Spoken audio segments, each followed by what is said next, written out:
Okay, you guys, so this is where I left, page 26. So I'm going to continue this now. Admiral Isoroku Yamamoto, 1884 to 1943. 57-year-old Admiral Yamamoto was the mastermind behind the Pearl Harbor attack. Yamamoto lived for a while in the United States, first as a student at Harvard University and later as a Japanese official in Washington, D.C. During those years, he developed a deep secret for America, just like how Wally developed a glitch. The curious robot from the movie Wally. I watched that when I was little. But let's continue. Let's keep studying. When World War II broke out, he had concerns about Japan siding with Germany. He thought it would lead to a war with the United States, a war that Japan could not win.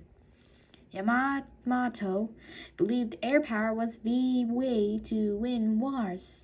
Now, he even foresaw that sea battles could be won by firing at ships from the air. Before battles at sea meant big ships fighting against other big ships, Yamamoto oversaw the building of a massive air fleet in Japan. By 1941, the Japanese had nearly 5,000 warplanes. His planning for the Pearl Harbor attack proved too brilliant. His planning for the Pearl Harbor attack proved to be brilliant. His planning for the Pearl Harbor was proved to be brilliant. His planning for the Pearl Harbor attack proved to be brilliant. Okay, there I said it. Yamamoto was tracked and killed by U.S. Army troops in 1943 for his part in the attack on Pearl Harbor. Chapter 3 is top secret, so here we go. The attack was top secret right from the start. Let's start over. The attack was top secret right The attack was top secret right from the attack. Let's do it. Let me try again. The attack was top secret right from the start. Oh yes, I said it. Japanese fighter pilots had months of training, but they didn't know what they were training for. They were kept in the dark. Right before the attack. The attack was set in motion. There, I said it clearly, with my eyes closed. Didn't even have to worry about it failing. Very few in the Japanese military knew about the plan either. For many months, not even Emperor Hirohito was told. Neither was the mild-mannered Japanese ambassador in Washington, D.C. He learned about the attack after it happened. By mid-November, we're in November now, the Japanese fleet was ready to depart. But how could giant aircraft carriers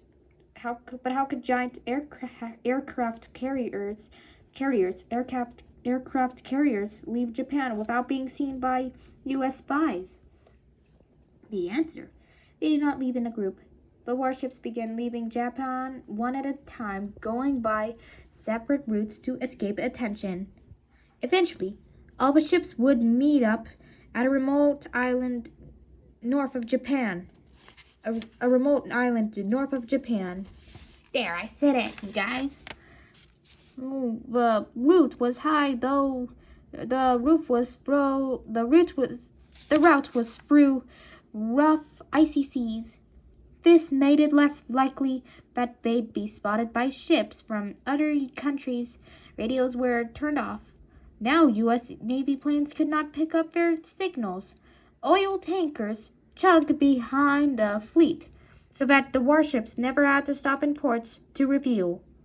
The Japanese fleet numbered some 30 ships in all. There were 6 aircraft carriers bearing hundreds of warplanes. The other ships came along to protect the carriers or refuel them. There was also a fleet of submarines in the convoy. The submarines were the only vessels that would be going all the way to Pearl Harbor.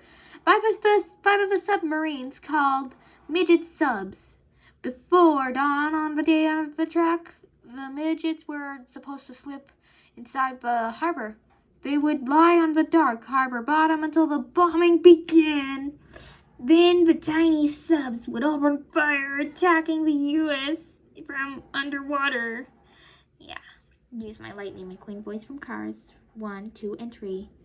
But we're not talking about Lightning McQueen now. Excuse me. We're talking about this. The commander in charge of the ships at sea was Vice Admiral Nagumo. He knew that there was a chance that the attack could still be called off. Japan and the United States reached an agreement. His orders were to return to the homeland. Yeah. However, an agreement seemed less likely every day. Washington continued to talks, not knowing that Japan was talking peace and planning war. President Roosevelt offered to lift the trade embargo if Japan withdrew its troops from Indochina. It's a combination of, combination of Indonesia and China, which is called Indochina. Yeah. That made Japan furious. On December 1st, Japanese military leaders met with the emperor to urge him to go to war. Prime Minister Tojo grimly reported, "Matters have reached the point where Japan must begin war to preserve her empire." The emperor agreed. The next day, Nagumo received a message. Climb Mountain Nitaka. It said, Climb Mountain Nitaka. It said, Mountain Nitaka was the highest mountain in the Japanese Empire. The message was a secret of saying, "Proceed! Attack Pearl Harbor!" Yeah! Chapter 4. Trouble at Dawn. While most people at Pearl Harbor were sleeping, Commander Mitsuo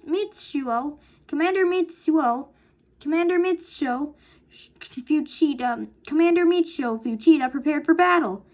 Fuchida donned a red shirt. I have a red shirt at home, If bullets hit him, the shirt would hide signs of blood from his troops.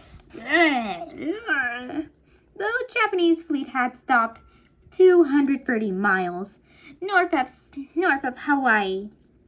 From this spot, attack planes would take off from the carriers in 2 waves, an hour apart. Fuchida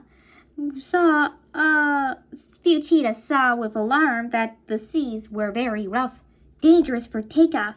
Water burst over the decks of the carriers, which rocked back and forth. Crews desperately hung to the planes on deck to stop from falling overboard. But the day of battle had come. There was no turning back. Gotta get it done. Shortly after 6 o'clock a.m., permanently known as 6 a.m., or whatever it is, Fuchida gave the order to take off. One by one, airplanes from all 6 carriers roared into the sky. The pilots circled until 183 planes were in the air. Fuchida was in the lead plane. The other pilots followed behind him. Pearl Harbor was 90 minutes away. At Oahu, a small ship called the USS Ward was on early morning patrol near the entrance to Pearl Harbor. Near the entrance to Pearl Harbor. Near the entrance to Pearl Harbor. At 6:45, lookouts suddenly spotted something sticking out of the water. It looked like a buoy, but it wasn't. It was the conning tower of an enemy submarine. Wow, that's so bad. That's so bad. Commence firing. The patrol boat commander ordered. Commence firing! The patrol boat commander ordered. His crew fired at the sub, first with guns, and then with depth charges, underwater bombs. The submarine exploded in a gush of foam. Although they did not know it then, the sailors had just sunk a Japanese midget submarine. Without delay, the commander radioed in a report of the sinking. The message went slowly from one office to the next. Finally, it reached top headquarters. The report caused quite a stir, said one witness. However, officers thought it was not important enough to put the whole fleet on alert. No action was taken. Another danger sign quickly followed at 7:02. Two young privates were on duty on a lonely raider station on the northern tip of Oahu. Suddenly a huge blip appeared on the radar screen. It looked like a group of 50 or more planes was just 140 miles away. One of the soldiers grabbed the next phone and reported the sighting. An officer listened to the news, but he remembered that U.S. planes were due that morning from California. He figured those planes accounted from the blip on the radar screen. Don't worry about it, he said. Twice danger signals were spotted. Twice they were ignored. Later, the military would deeply regret those mistakes. Meanwhile, the first wave of Japanese fighter planes drew steadily closer to Oahu. By 7:30, the second wave of planes was also in the air. Altogether, there were 353 enemy planes. Everything was going according to plan, so Commander Fuchida had reason to worry. A cloud cover lay over the island. Oh.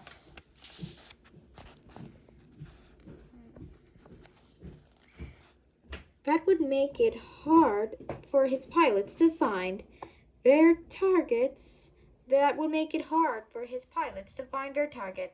Then suddenly, the clouds broke. The coast appeared below. It would be a clear day after all, perfect for an air attack. Fuchida saw the U.S. battleships up ahead. A more favorable situation could not have been imagined. He later wrote.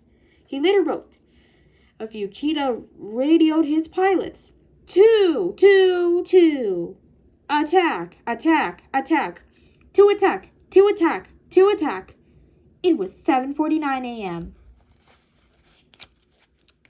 Wow, those pages are really heavy. Look at those. It's like a museum, if you ask me. But it's a chapter book, you know? They're just 10 chapters. I've got to get to the next page. Whoa. Bro, it's so heavy. Goodness me. And it's still getting late, though. Alright, so let's continue. All 40 torpedo bombers flew toward the U.S. battleships. Between them were high-level bombers. Other groups of planes tore up the airfields. Buchita scanned the sky. All he saw were his own planes. No American aircraft were rushing to defend the Pacific Fleet. Tora, Tora, Tora! Buchita radioed to the Japanese Navy. Tiger, Tiger, Tiger! Tora, Tiger, Tora, Tiger, Tora, Tiger. The code word meant that they had made it into the harbor in secret. So far, so good. So far, so good. Yes! Yes! Way of the warrior. Way of the warrior. Before Japanese troops left to Pearl Harbor, Yamamoto reminded them to stay true to their Bushido Code. This ancient code laid out strict rules of conduct for warriors. They had to be loyal, do their duties, show courage and self-control, and be ready to die for Japan. Bushido warriors valued honor over their own lives. Bushido warriors also wore certain items of clothing in battle. On the morning of December 7th, pilots tied scarves around their heads. Pilots tied scarves around their heads. On each scarf was a flaming red dot. It stood for the rising sun, which was the symbol of Japan. The Japanese word for certain victory was sewn into each scarf. Around their waists, some of the pilots tied a belt of 1,000 stitches for good luck. The belts were made by Japanese women, each sewing one stitch until there were 1,000.